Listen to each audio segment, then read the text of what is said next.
if you're a real estate agent making cold calls to property owners and you give them your initial pitch and the property owner says, no, we're not ready to move yet. Thanks for calling. Or they say, no, not right now. Like, no, I don't have any needs right now at this time. And they linger and you don't ask a follow up question and you just say, okay, thanks, bye, then you're doing it wrong and you're leaving money on the table. You're leaving leads on the table. You're leaving relationships on the table that could be built.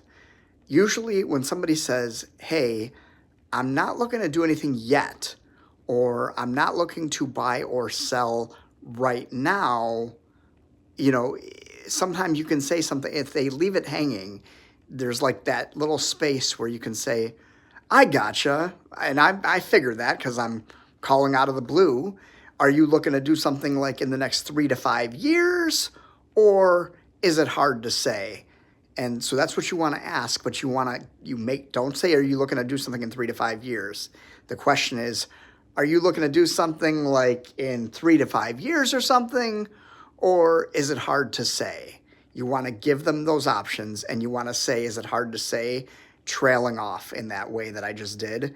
And that allows them to say, yeah, no, probably not 3 to 5 years, more like 5 to 7. Or they'll say more like 2 to 3, or no, oh, a lot sooner than 3 to 5 years, just not this year, meaning 2025. So they'll do it in 2026 or maybe 2027.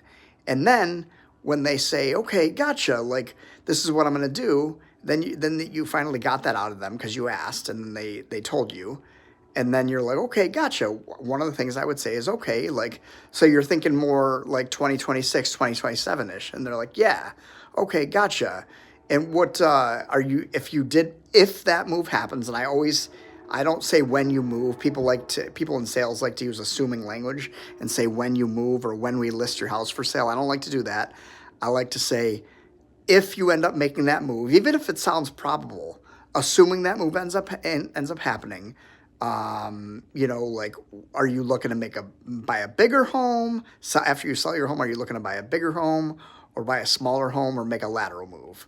And they'll say one or the other, or one of the three.